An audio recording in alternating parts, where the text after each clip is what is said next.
안녕하세요. 로사스입니다. 이번 주 토요일에 ITQ 시험이 있는데요. 오늘은 ITQ 한글에서 주의해야 할 점과 문제가 발생했을 때 해결하는 방법들을 살펴보도록 하겠습니다.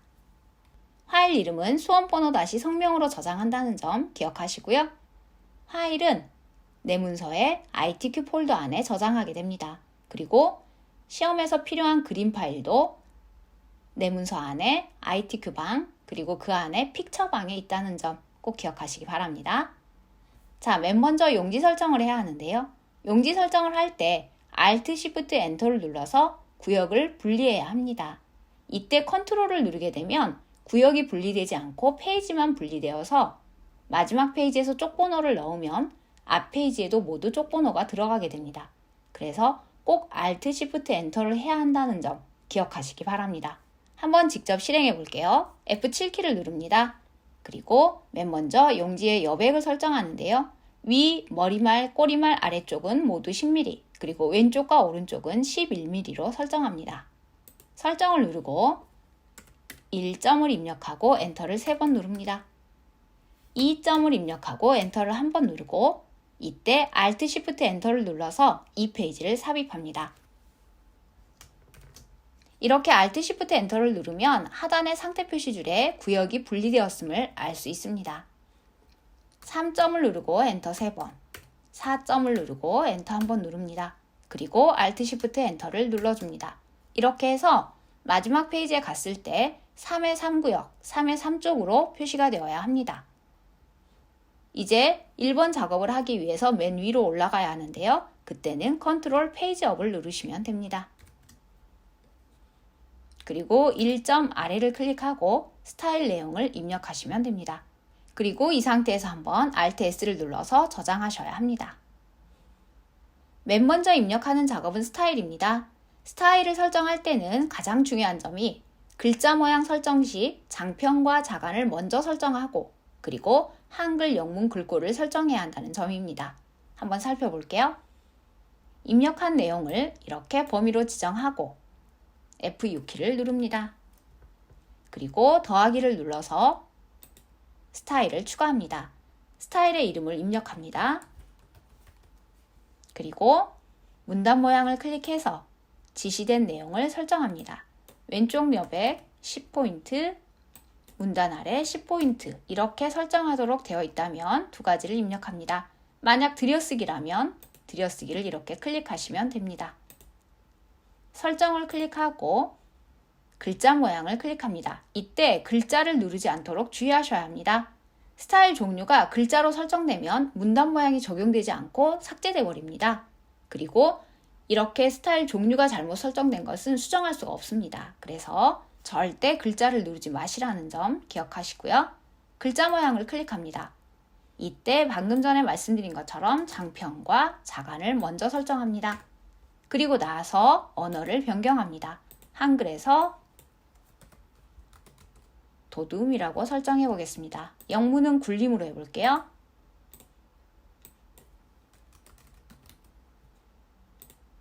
이렇게 설정하고 설정을 클릭합니다. 추가 설정을 클릭하면 됩니다. 그런데 다 해놓고 보니 뭔가 설정이 잘못되었다 이럴 때는 F6을 누르고 다시 스타일을 추가하시면 절대 안 됩니다. 이미 만들어 놓은 스타일이 선택되어 있기 때문에 이 스타일 클릭하고 연필을 눌러서 스타일을 수정하시면 됩니다. 말씀드렸던 것처럼 스타일 종류는 수정이 불가능합니다. 여기에서 문단 모양을 수정하거나 이렇게 설정하시면 됩니다. 두 번째 문제는 표입니다. 표를 그릴 때는 글자처럼 취급이 꼭 선택되어 있어야 하고요. 선 모양을 설정할 때는 선 모양 바로 적용이 해제되어 있어야 합니다. 그리고 대각선이 있는 셀은 합계와 평균을 계산해서는 안 됩니다. 계산식이 남아있을 수 있기 때문에 절대 계산하지 마시고요. 혹시라도 계산을 했다 그러면 F5를 한번 눌러서 셀 자체를 선택하고 딜리트를 누르시는 것이 안전합니다. 만약 줄 칸수를 잘못 입력했을 때 가로줄이 부족하면 마지막 셀에서 탭키를 누르시면 되고 세로 칸이 부족할 때는 칸을 삽입하지 마시고 기존의 칸을 나누기 해서 만드시는 게 좋습니다. 그래야 표의 전체 너비가 달라지지 않습니다. 그리고 열 너비를 같게 설정할 때는 W, 획 높이를 같게 설정할 때는 H를 누르면 되는데요. 자, 그럼 표를 한번 그려보도록 하겠습니다. 이 아래를 클릭하고 Ctrl NT를 누릅니다. 줄개수를 4로 입력하고 칸개수를 5로 입력해 볼게요. 자, 지금 여기 보시면 글자처럼 취급이 해제되어 있습니다. 꼭 선택을 하셔야 합니다. 집에서 할 때는 항상 해두었기 때문에 이 부분이 다를 수 있다는 걸 생각 못할 수 있습니다. 시험장 컴퓨터는 환경이 우리랑 다르기 때문에 꼭 확인하시기 바랍니다. 만들기를 누를게요. 자, 이렇게 만들었는데 만약 줄이 하나 부족하다 그러면 마지막 칸을 클릭하고 탭키를 누르시면 줄이 하나 삽입됩니다. 또는 중간에서 컨트롤 엔터를 누르셔도 됩니다. 그리고 오른쪽에 이 칸이 하나 부족하다면 마지막 칸을 드래그하고 S를 눌러서 나누기를 실행합니다. 줄개수를 해제하면 칸개수가 체크됩니다. 나누기를 누르면 이렇게 칸이 하나 더 생깁니다. 대신 한 칸을 두 칸으로 분리했기 때문에 상당히 칸이 좁습니다. 이럴 때는 F5를 한 번 더 눌러서 표 전체를 범위로 지정하고 W를 눌러줍니다. W는 열 너비를 같게 설정하는 단축키입니다. 다음은 차트를 살펴볼게요. 차트에선 중요한 내용이 많습니다. 차트가 익숙하지 않으신 경우가 많아서 차트에서 실수도 많고 차트의 기능을 어려워하시는 경우가 많습니다. 차트를 그릴 때는 표에서 노란색으로 색칠한 부분만을 범위로 지정하고 차트 만들기를 클릭합니다. 이때 범례와 X축의 내용이 다를 때는 줄칸 전환을 클릭하시면 됩니다. 차트를 한번 그려보겠습니다. 노란색 부분만 범위로 지정하고 도구에서 차트 만들기를 클릭합니다. 그리고 X를 누르고 글자처럼 지급을 체크합니다. 그리고 차트의 너비를 넓혀줍니다. 이렇게 차트가 그려졌는데요. 범례에 연도가 나타나고 X축에 20대, 30대, 40대가 나타났습니다. 만약 이 방향이 시험 답안과 다르다면 클릭을 하고 도구에서 줄칸 전환을 클릭하시면 됩니다. 네, 이렇게 줄칸 전환을 함으로써 X축과 범례가 바뀌는 것을 알 수 있습니다. 눈금선이 불필요하다면 눈금선을 클릭하고 딜리트 하시는 방법이 가장 빠릅니다. 그리고 이제 차트 제목을 입력하게 되는데요. 차트 제목은 오른쪽 단추를 누르고 제목 편집에서 입력하시면 됩니다. 그리고 글꼴을 바꿀 때는 꼭 영어 글꼴과 한글 글꼴을 함께 바꾸셔야 합니다.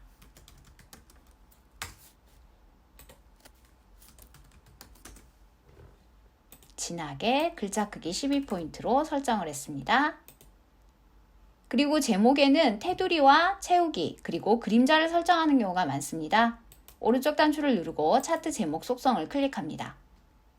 이때 채우기와 선을 함께 설정해야 합니다. 채우기는 흰색, 선은 검정을 해야 하는데 선만 설정하시는 경우가 많습니다. 선을 클릭하고 만약 이렇게 그림자를 설정하게 되면 마치 글자의 그림자를 준 것처럼 나타나 버립니다. 이것은 바로 채우기에서 흰색을 설정하지 않았기 때문입니다. 이 점을 꼭 기억하시기 바랍니다. Y축에 제목을 넣어야 할 때도 있습니다. 그럴 때는 차트 구성 추가를 클릭하고 축 제목에서 기본 세로를 클릭합니다. 그리고 이 부분에서 오른쪽 단추 제목 편집을 클릭합니다. 물론 글꼴도 설정을 해야겠죠.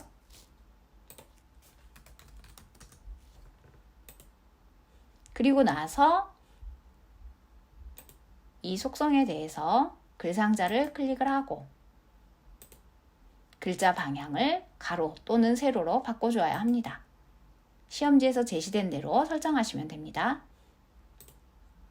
그리고 세로축과 X축에 대해서도 모두 글꼴을 설정하셔야 하고요. 세로축에서는 축 속성에서 주눈금이 바깥쪽인지 또는 안쪽인지 또는 교차인지 잘 확인하셔서 똑같이 설정하셔야 합니다. 없음 하면 이렇게 됩니다. 그리고 범례를 클릭하고 선 색깔을 설정하셔야 합니다. 그런데 가끔 이렇게 기본적으로 그려진 범례의 위치가 아니고 위치가 조금 바뀌어 있을 때가 있습니다. 그럴 때는 글자처럼 취급을 해제하고 범례를 조절합니다. 그리고 나서 글자처럼 취급을 다시 체크하시면 범례를 시험 답안과 똑같이 수정할 수 있습니다. 마지막으로 가로막대가 출제되었을 때 자주 나타나는 문제를 한번 살펴보도록 하겠습니다. 차트 종류 변경에서 가로막대를 선택해 볼게요. 이때 20대가 하단에 있지 않고 상단에 있는 경우가 가끔 있습니다. 이럴 때는 이 세로축을 클릭하고 축 속성에서 항목을 거꾸로 선택합니다. 그리고 최대 항목을 선택하시면 이렇게 20대가 상단으로 올라갑니다. 그 다음은 수식 문제입니다. 수식을 수정할 때는 수식을 더블 클릭하시면 됩니다.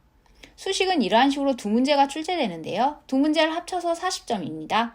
한 문제당 20점이고 이 문제에서 한 글자라도 틀리면 20점 전체가 감점됩니다. 사진 찍듯이 채점하기 때문에 정확하게 똑같이 입력해야 한다는 점 꼭 기억하시기 바랍니다. 4번은 도형 문제입니다. 도형에서는 글상자와 사각형을 정확하게 구분해서 삽입해야 하고요. 그림과 글씨를 삽입할 때는 4점 아래를 클릭하고 삽입해야 합니다. 잠깐 살펴볼게요. 이 문제에서 안전산업 박람회가 적힌 이 도형과 타선으로 설정된 이 도형, 이 두 개의 도형이 글상자입니다. 그래서 이 두 도형을 그릴 때는 꼭 글상자를 이용해서 삽입하셔야 합니다. 그리고 번호가 입력된 이 도형은 사각형입니다. 절대 글상자를 이용하시면 안 되고 사각형을 이용해서 그린 다음에 글자 넣기 아이콘으로 글자를 넣을 수 있게 설정하셔야 합니다. 그리고 맨 뒤에 있는 이 도형들은 전부 다 색깔을 다르게 해야 한다는 점 꼭 기억하시고요. 하단에 있는 글상자는 크기가 주어지지 않기 때문에 글자가 들어갈 적절한 크기를 잘 설정하셔야 합니다. 시험지를 보고 시험지 답안과 똑같이 이 위에 있는 도형에 비해서 얼마나 큰지 또는 같은지 그 크기대로 그대로 설정하시기 바랍니다. 그리고 마지막으로 진짜 중요한 점은 그림과 글맵시를 그릴 때 커서를 사 아래에 클릭해 놓고 그려야 한다는 점입니다. 만약 안전산업 박람회 여기에 커서를 두고 그림을 넣게 되면 그림이 내 뜻대로 움직이지 않을 수 있습니다. 잠깐만 해볼게요. 여기에서 글맵시를 한번 넣어보도록 할게요. 글맵시를 넣었는데 갑자기 글상자에 있던 글자가 밀려있는 것을 볼 수 있습니다. 이때 Shift 홈을 누르거나 맨 앞으로 가져오기를 해도 글맵시가 보이지 않습니다. 이때 글맵시를 이동을 하면 글맵시가 보이지 않죠. 그리고 오른쪽 단추를 눌러서 글맵시에서 순서 맨 앞으로 이렇게 설정을 하거나 또는 배치 글 앞으로 이렇게 설정을 해도 절대 보이지 않습니다. 이것이 바로 글상자 안에 들어있기 때문에 그렇습니다. 이럴 때는 컨트롤 X를 눌러서 자르고 사 아래를 클릭하고 컨트롤 V를 누르시면 됩니다. 이렇게 되면 이제 글맵시가 글상자 밖으로 나와서 내 마음대로 이동할 수 있게 됩니다. 자, 그래서 절대 커서를 여기에 두고 그림이나 글맵시를 삽입해서 안 된다는 점 꼭 기억하시기 바랍니다. 마지막으로 문서 작성 문제입니다. 먼저 도형에서 하이퍼링크를 설정하는 거 아실 거예요. 컨트롤을 누르고 그림을 클릭하면 이렇게 해당 위치로 이동해야 하는데요. 이 내용을 먼저 입력하고 책갈피를 설정을 하는데 책갈피 설정하실 때는 절대 범위를 지정해서는 안 된다는 점, 글자 앞을 클릭하고 책갈피 설정한다는 점 기억하시고요. 그리고 첫 문단에 문단 첫 글자 장식을 설정할 때도 범위를 지정해서는 안 된다는 점, 이 점을 꼭 기억하시기 바랍니다. 문단 첫 글자 장식을 할 때는 커서를 여기다 두고 서식에서 아래로 가는 화살표를 누르고 문단 첫 글자 장식을 누르시면 빠릅니다. 그런데 범위를 지정해버리면 이 메뉴를 선택할 수 없습니다. 그림을 삽입할 때는 Shift를 누른 채 조절점을 드래그해서 원하는 그림만 남겨놓고 이 그림을 더블 클릭해서 설정을 합니다. 문제에서 주어진 크기를 입력하고 크기 고정을 꼭 체크하셔야 하고요. 되도록이면 문제에서 제시되지는 않았지만 가로 문단의 오른쪽을 누르시는 것이 좋습니다. 그리고 여백 캡션에서 바깥 여백, 왼쪽 여백 2mm 이 내용을 꼭 설정하셔야 합니다. 그리고 두 번째 문단을 입력할 때는 띄어쓰기를 2번 하셔야 합니다. 이때 문단의 왼쪽 여백을 설정할 수도 있지만 답안지에서도 두 칸 띄어쓰기를 이용하고 있기 때문에 편하게 띄어쓰기를 이용하시면 되겠습니다. 그리고 소제목에 관한 내용인데요. 소제목은 꼭 특수문자까지 범위로 지정해서 글꼴과 글자 크기를 설정하고 그리고 나머지 내용들은 글자만 범위로 지정해서 설정하셔야 합니다. 그리고 문단 번호가 적용된 부분은 범위로 지정해서 줄 간격을 꼭 180%로 설정하셔야 합니다. 이 부분을 잊어버리시는 경우 상당히 많습니다. 문단 번호의 단축키는 컨트롤 KN입니다. 또는 서식에서 문단 번호 모양을 클릭하셔도 됩니다.